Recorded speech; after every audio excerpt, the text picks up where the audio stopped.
Guys and welcome back to my channel.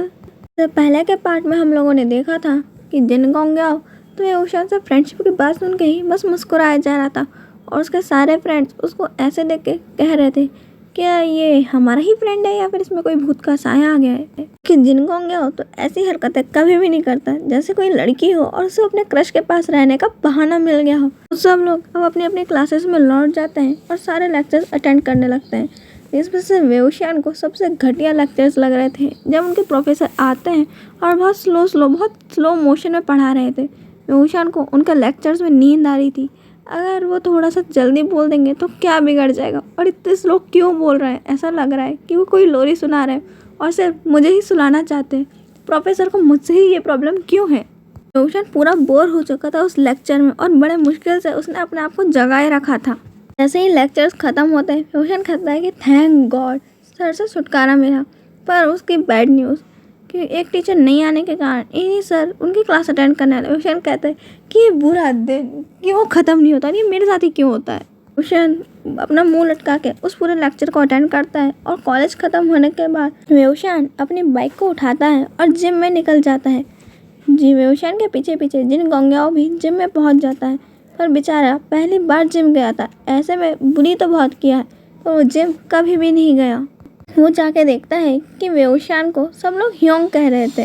वेउशियान उन सब में इतना ज़्यादा सीनियर है, पर जिन गोंग्याओ देखता है कि वेउशियान सीधे फाइटिंग के लिए निकल जाता है और उसके फाइटिंग मैच के लिए भी बहुत सारे लोग थे कि आज उनको ह्योंग के साथ प्रैक्टिस करना है। पर वेउशियान उनमें से सिर्फ एक पर्सन को चूज़ करता है और कहता है कि ओके, और ज़्यादा लग जाए तो इसमें मेरी कोई गलती नहीं है। और वेउशियान की और उस पर्सन की फाइट स्टार्ट होती है और वेउशियान उसे इतनी बुरी तरीके से पीटता है कि उसके मुंह से ब्लड आ रहा था और उसके वेउशियान के ऊपर भी उसका ब्लड लग गया था। वेउशियान उस समय जिन गोंग्याओ को बहुत ज़्यादा स्कैरी लग रहा था।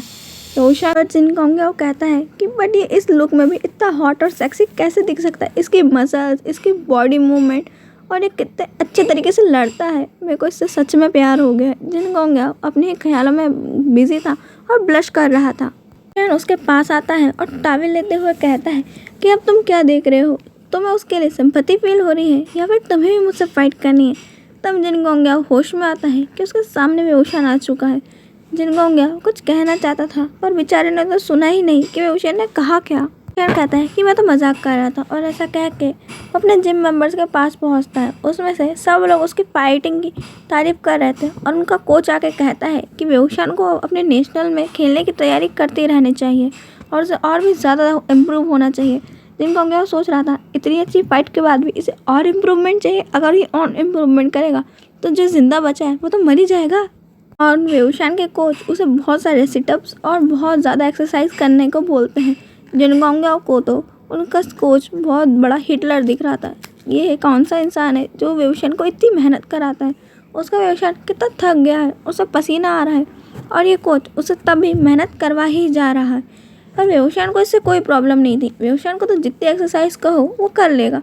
पर जिन गोंग्याओ को गुस्सा आ रहा था कि उसने सोचा था कि वेउशियान के साथ वो कहीं बाहर घूमने जाएगा, वेउशियान के साथ वो डेट पे आएगा। क्या कोई पर्सन डेट पे जिम में आता है। ये सोचता है कि वो वेउशियान के साथ अकेले आया है और वो भी बाहर, तो ये एक तरीके से डेट ही कंसिडर किया जाएगा क्योंकि वो वेउशियान को लाइक करता है। वेउशियान अपने जिम मेंबर्स के साथ जाता है, शॉवर लेकर आता है और फिर जिन गोंग्याओ से कहता है कि अब चलो। जिन गोंग्याओ से कहता है कि तुम मेरे साथ यहाँ आके बोर हो गए होंगे। जिन गोंग्याओ मन में कह रहा है कि हाँ बहुत ज़्यादा, और तुम्हारे इस हिटलर कोच के कारण तो मैं और भी ज़्यादा पक गया हूँ। पर वो एक स्माइल करते हुए कहता है कि नहीं, बिल्कुल नहीं, मुझे तो बहुत मज़ा आ रहा था यहाँ पे इतने सारी ट्रेनीज़ को देखकर। जिन गोंग्याओ इतना घटिया झूठ बोल रहा था कि वेउशियान को भी उस पर हंसी आ रही थी कि जिन गोंग्याओ के फेशियल एक्सप्रेशन सब कह रहे थे कि वो यहाँ पे कितना ज़्यादा बोर हो गया है। कहता है कि ओके जिन गोंग्याओ, अब हम लोग कल मिलेंगे। ऐसा कह के वेउशियान अपने घर पर पहुँच जाता है और जिन गोंग्याओ वेउशियान को घूरता है बहुत टाइम तक कि वेउशियान की बाइक कितनी दूर चली गई। और जब जिन गोंग्याओ को वेउशियान की बाइक दिखनी बंद हो जाती है तब वो अपने घर पहुँचता है और वेउशियान की वो फ़ोटोज़ देखने लगता है। जब वेउशियान फाइट कर रहा था तब उसने फ़ोटोज़ खींची थी और वेउशियान की बॉडी को देख के एडमायर करने लगता है। वेउशियान की बॉडी कितनी परफेक्ट है और कितनी अच्छी तरीके से वेउशियान ने उसे मेंटेन रखा है। और यह हमारा लैनवांग जी तो वेउशियान को देखने के लिए तरस रहा था और जिन गोंग्याओ वेउशियान के ऊपर से अपनी नज़रें नहीं हटाता। लैनवांग जी की जब आँख खुलती है तो वो देखता है कि वो एक डार्क रूम में है और उसको किसी ने चेन से बांध के रखा है। लैनवांगजी देखता है कि उसके ब्रदर उसके सामने बैठे हुए हैं। लैनवांगजी पूछता है कि ब्रदर आपने ऐसा क्यों किया है, पर जब वो गौर से देखता है तो उसके ब्रदर को भी किसी ने चेयर से बांध के रखा है। लैनवांगजी चिल्लाते हुए कहता है कि किसकी इतनी हिम्मत जो मेरे ब्रदर को हाथ लगाए और मुझे इस तरीके से बांध के रखे। अंधेरे में से एक आवाज़ आती है कि किंग, आपको नहीं लगता कि आपको अपने किए हुए कामों पे रिग्रेट होना चाहिए और गिल्टी फील करना चाहिए कि आपने उस पर्सन की 2 लाइफ बर्बाद कर दी और उसे कितना ज़्यादा पेन दिया, और अब भी आप उसे ही पनिशमेंट देना चाहते हैं क्योंकि वो आपके बिना स्माइल कर रहा है और आपके बिना वो खुश है। और रही आपके ब्रदर की बात, तो उन पे एक डार्क स्पिरिट ने कब्जा कर लिया था, तो हम सिर्फ उनकी हेल्प कर रहे थे क्योंकि वही एक ऐसे पर्सन थे जिन्होंने वेवोशान की हेल्प करी थी। भले ही उन्होंने वेवोशान को पॉइजन दिया और उसने अपनी लाइफ को फ्री करने से उन्होंने एक तरीके से उसकी हेल्प ही करी है। लैनवांगजी अपनी पावर्स रिलीज करने लगता है और उससे चिल्लाते हुए कहता है कि कोई भी वेवोशान को मुझसे दूर नहीं कर सकता, वो सिर्फ और सिर्फ मेरा है और वो अपनी हर लाइफ में सिर्फ मेरे साथ रहेगा और वो सिर्फ मेरे लिए स्माइल करेगा और किसी के लिए नहीं। किसी को हक नहीं उसे देखने का, उसे छूने का, वो सिर्फ मेरा है और उसके लिए सिर्फ और सिर्फ मैं परफेक्ट हूँ, मैं किंग हूँ, सिर्फ उसका मेट मैं ही बन सकता हूँ और कोई भी उसके लिए परफेक्ट नहीं है। वो पर्सन कहता है कि तुम कौन होते हो किसी की लाइफ के डिसीजन लेने वाले, ये हक उसे है कि उसे अपने लाइफ में तुम चाहिए या नहीं चाहिए, वो तुमसे प्यार करेगा या फिर नहीं करेगा, तुम उस पर अपनी फीलिंग इस तरीके से थोप नहीं सकते हो। लैनवांगजी कहता है कि नहीं, उसको कोई हक नहीं है अपनी फीलिंग्स लेने का, मैं उससे प्यार करता हूँ, उसके लिए इतना काफ़ी है, मैं बहुत ज़्यादा प्यार करता हूँ, वो से प्यार करे या ना करे ये कोई मैटर नहीं करता। लैनवांगजी अब एक तरीके से पागल की तरह बिहेव कर रहा था कि उसे कोई मतलब नहीं वेवोशान क्या सोचता है, बस वो वेवोशान के पास जाना चाहता था और वेवोशान को अपना बनाना चाहता था। वो डार्क पर्सन कहता है कि तुम अभी जो इतने टाइम से रिग्रेट शो कर रहे थे तो वो किस लिए था। लैनवांगजी कहता है कि मैं सही में रिग्रेट था, अब मैंने अपने सारी गलतियों की माफ़ी मांग ली और वेवोशान अब मेरे साथ हमेशा हैप्पी रहेगा, तो अब उसे मेरे पास आ जाना चाहिए। उसे कोई हक नहीं है दूसरों के सामने रहने का या फिर उनके लिए स्माइल करने का। हम दोनों यहाँ से बहुत दूर चले जाएंगे और मैं उसे एक बड़े से पैलेस के अंदर हमेशा कैद करके रखूँगा, सिर्फ मेरे लिए, एक गोल्डन केज में, वो सिर्फ मेरे लिए रहेगा। वो पर्सन वहाँ से चला जाता है और लैन सिचेन को भी अपने साथ ले जाता है और वो कहता है लैन सिचेन से, देख लिया, मैंने कहा था कि तुम्हारा भाई कभी भी नहीं बदल सकता। लैनवांगजी को अब मालूम चलता है कि उसका भाई बंधा नहीं था, वो लोग सिर्फ एक एक्ट कर रहे थे या फिर उसको शायद टेस्ट ले रहे थे और वो फेल हो गया। लैनवांगजी चिल्लाने लगता है और अपने ब्रदर से हेल्प मांगने लगता है कि प्लीज़ ब्रदर मुझे भी यहाँ से लेकर चलो, क्योंकि वहाँ पे ब्लैक टैलिस्मान्स के कारण लैनवांगजी वहाँ पे अपनी पावर यूज़ जरूर कर पा रहा था पर खुद को फ्री नहीं करवा पा रहा था। लैन सिचेन वहाँ से जाते हुए कहते हैं कि मुझे तुमसे ये उम्मीद नहीं थी वांगजी, मेरे को लगा कि इतने सालों में तुम बदल गए होंगे पर तुम आज भी वही हो, तुम वहीं रुक चुके हो। एक तरीके से तुम सिर्फ दूसरों को ये बता रहे थे कि तुम बदल गए हो पर तुम अंदर से अब भी वही डेविल हो जो कभी नहीं बदल सकता। मुझे लगता है कि मेरी ज़िंदगी की सबसे बड़ी गलती थी कि मैंने तुम्हें माफ़ करने के बारे में सोचा। मैंने सोचा कि मैं तुम्हें और वेवोशान की इस बार लाइफ में एक हैप्पी एंडिंग देख सकूँगा। और लैन सिचेन भी उस डार्क पर्सन के साथ वहाँ से चले जाते हैं। लैन सिचेन उस डार्क पर्सन से कहते हैं कि या कोई भी तरीका नहीं है लैनवांगजी को ठीक करने का, पर वो डार्क पर्सन कहता है कि मुझे एक तरीके से ये लग रहा है कि लैनवांगजी को कोई कंट्रोल कर रहा है, ये लैनवांगजी की फीलिंग्स नहीं है, क्योंकि उसकी आंखों में मैंने वेवोशान के लिए वो दर्द और वो तड़प देखी है। उसकी आंखें ये कह रही थी कि वो वेवोशान से बहुत प्यार करता है और वो उसको खुश देखने के लिए कुछ भी करेगा। वेवोशान से वो दूर भी हो सकता है पर कोई और है जो नहीं चाहता कि वो वेवोशान के पास जाए, और इसीलिए हमें हमारे इस प्लान पे वर्क करना ही पड़ेगा। हम उस पर्सन को ऐसा दिखाएंगे कि हम लैनवांगजी को बहुत बुरा समझ रहे हैं और हम लैनवांगजी को इस बारे में कुछ नहीं बताएंगे, और जब वो पर्सन लगेगा कि वो अकेला है और लैनवांगजी पे अटैक करने आएगा तो हम उसे पकड़ लेंगे और तब हमें मालूम चल जाएगा कि लैनवांगजी को किस तरीके से कंट्रोल कर रहा है जो हम लोग जान के भी नहीं जान पा रहे, और लैनवांगजी को इतना पेन क्यों दे रहा है, आखिर वो वांगजी से इतनी नफरत करता क्यों है और उसके प्रॉब्लम क्या है। चैन उस डार्क पर्सन से कहते हैं कि थैंक्स डार्क किंग जो आप हमारी इतनी हेल्प कर रहे हैं, पर क्या आप मुझे अपना नाम बता सकते हैं।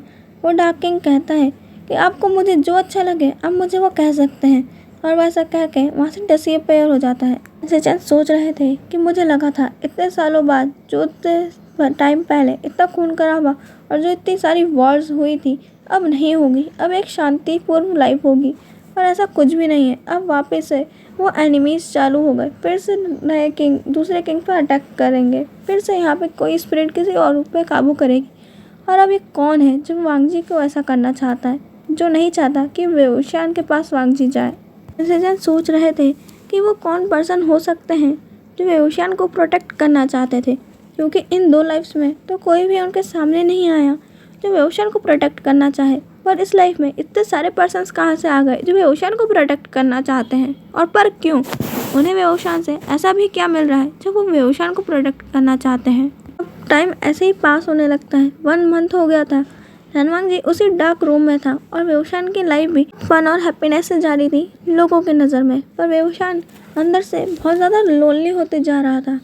वेओशान को अपने सपनों में वो अपनी पास्ट की लाइफ की मेमोरीज दिखने लगती हैं, पर वो अब भी क्लियर नहीं थी। और जब भी वेओशान की वो मेमोरीज क्लियर होने लगती है, पर पता नहीं क्यों वो सब कुछ ऐसे डिसअपियर होता है जैसे कि वो पहले कभी हुआ ही नहीं करता था। इस बीच में जियांग चैंग को अपनी पास्ट मेमोरीज सारी याद आ चुकी थी। उसे मालूम चल चुका था कि वेओशान ने अपनी दोनों लाइफ्स में कितना ज़्यादा सफ़र किया था और किस पर्सन के कारण उसने 2 बार अपने भाई को खोया है। जियांग चैंग लैन शिचेन से बहुत गुस्सा था कि उन्होंने वेओशान को उसकी लाइफ में पॉइजन ला के दिया ताकि वेओशान सुसाइड कर सके।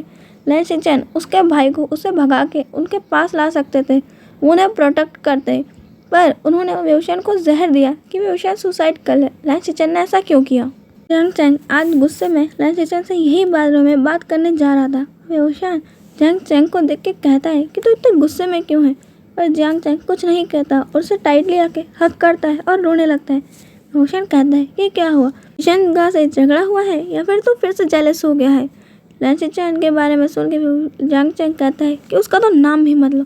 वेओशान को लगता है कि यहाँ पे जियांग चैंग गुस्सा होके आया है या फिर वो जेलसी में आया है। वेओशान जियांग चैंग से कहता है कि शिचेन तुझसे बहुत ज़्यादा प्यार करते हैं और तू बात बात में जेलस मत हुआ कर। और वेओशान जियांग चैंग को ऐसे ही समझा रहा था, पर जियांग चैंग कुछ नहीं सुनता और अपने आंसू पोंछता है और वेओशान को कहता है कि इस बार मैं सब कुछ ठीक कर दूंगा, मैं किसी को भी हर्ट नहीं होने दूंगा और ख़ासकर तू हमें छोड़ के कहीं नहीं जाएगा।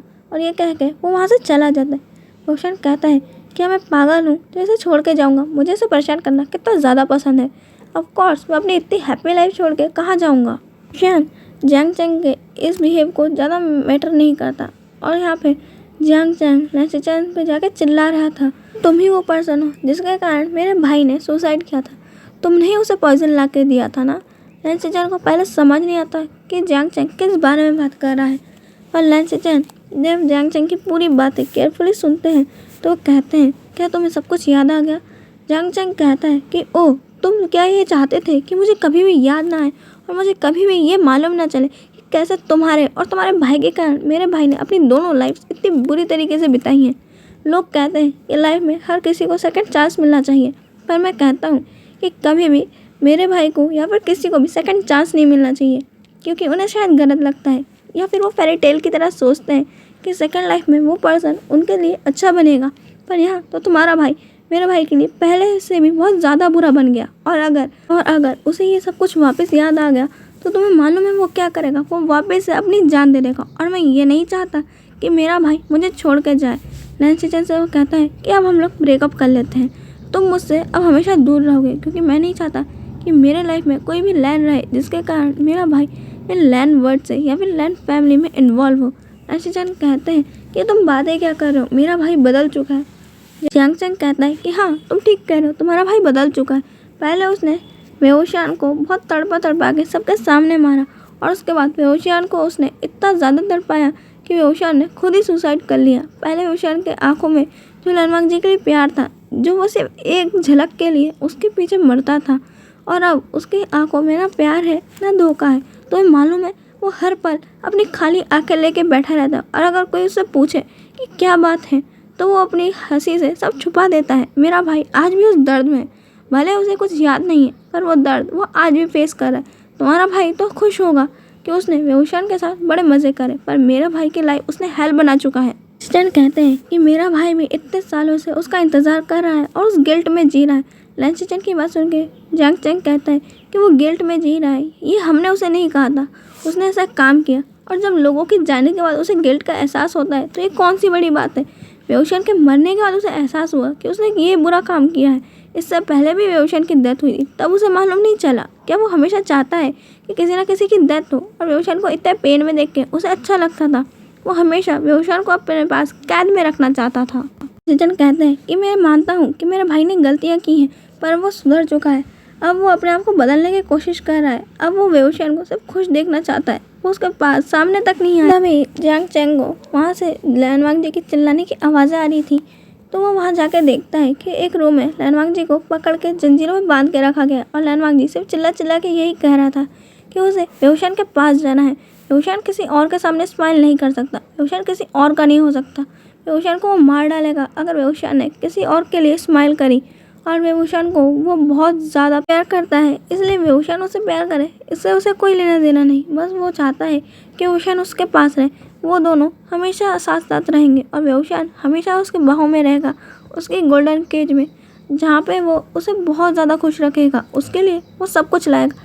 जियांग चैंग कहता है कि ओह, तुम्हारा भाई बदल चुका है। मुझे दिख रहा है कि वो कितना बदल चुका है। जो पहले मेरे भाई को थोड़ी सी आज़ादी मिली थी कि वो मर सके, इसने तो वो भी छीन ली। अब हमारा भाई पहले से भी और बदतर हो गया है। वो तो अब मेरे भाई को किसी और के सामने स्माइल करते नहीं देखना चाहता, और वो एक स्माइल करने के लिए उसे मारने की बातें कर रहा है। जियांग चैंग और कुछ नहीं कहना चाहता था, क्योंकि जियांग चैंग की आंखों से आंसू बह रहे थे, और अब उसके पास कोई भी एनर्जी नहीं थी कि वो लैन चिचन से इसके बारे में और कोई बातें करे, या फिर और इस बहस को और आगे बढ़ा सके। इसलिए जियांग चैंग कहता है कि अब हमारा ब्रेकअप हो चुका है, और वह सब कह के वहाँ से रोते हुए चला जाता है।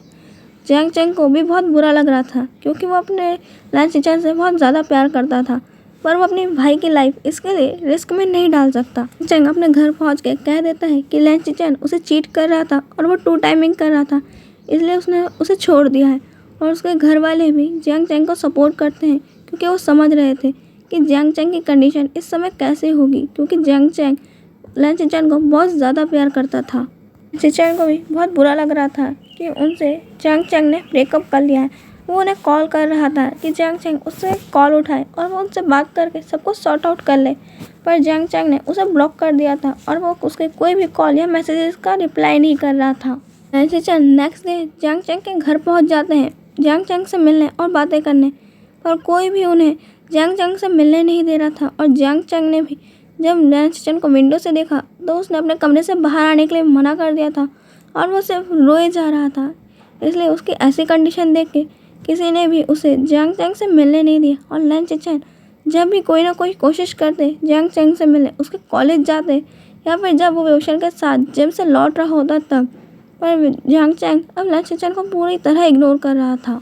हफ्ते हो गए हैं और जियांग चैंग और लैन चिचन का ब्रेकअप हुए, पर लैन चिचन अब भी पूरी तरह कोशिश करते हैं कि वो जियांग चैंग को समझा पाएँ कि उसका भाई बदल गया है, पर लैनवांग जी के इस बिहेव के कारण वो ये भी नहीं कर पा रहे हैं। अब वेवशान जियांग चैंग को हर तरीके से खुश रखने की कोशिश कर रहा है, क्योंकि जियांग चैंग अब सैड रहता है। जो उसके साथ पहले मस्ती किया करता था, अब वो नहीं कर रहा है। जियांग चैंग को भी वेवशान की कोशिश नज़र आ रही है कि वो उसे पुरानी तरीके से जैसा वो था वैसा बनाने की कोशिश कर रहा है। जियांग चैंग वैसे ही बिहेव करता है जैसे वो था, और ऐसा दिखाता है कि उसकी लाइफ में कुछ हुआ ही नहीं। वेवशान कहता है कि तुझे खुद को फोर्स करने की कोई ज़रूरत नहीं है, तू जो सा फील कर रहा है तू हमें वो शो करा। हम नहीं चाहते कि तू हमें फोर्सफुली वो बन के दिखाए जो हम चाह रहे हैं। हम सब तो सिर्फ तुझे हैप्पी देखना चाहते हैं। जियांग चैंग वेवशान के कंधे पे रोने लगता है और कहता है कि मुझे लगा था कि वो सच में मुझसे प्यार करते हैं, पर वैसा कुछ नहीं था। मुझे लगता है इस वर्ल्ड में लव एग्जिस्ट ही नहीं करता, लव जैसी कोई चीज़ होती ही नहीं है। जियांग कहता है कि ये बात नहीं है, लव होता है, लव हर चीज़ में है। मेरे हिसाब से हमारी लाइफ ही एक लव है। हर पर्सन की लव की डेफिनेशन अलग हो सकती है, पर लव को फील करने का तरीका सेम होता है। आज के लिए इतना ही, हम मिलेंगे नेक्स्ट पार्ट में। लोग मुझे बताइए कि आपको ये मेरी पेंटिंग्स बनाई हुई कैसी लगती है। वैसे मैं इतनी बड़ी वाली पेंटर तो हूँ नहीं, बस थोड़ी मोटी चीज़ें बनाती रहती हूँ। मैंने वेवशान और लैनवांग जी की एक क्यूट वाली पेंटिंग निकाल के बनाई, जो शायद से मेरे हिसाब से मेरे को तो क्यूट दिख रही है। आप लोग मुझे बताना कि वो क्यूट है या नहीं। और मैं एक मांगा बॉय की फ़ोटो बना रही थी, जो बॉय से ज़्यादा मुझे गर्ल दिख रहा है। लोग मुझे प्लीज़ कमेंट्स में बताना कि इसमें से ज़्यादा सुंदर कौन से वाली दिख रही है। मुझे तो वेवशान और लैनवांग जी वाली सबसे ज़्यादा क्यूट दिख रही है। बाय।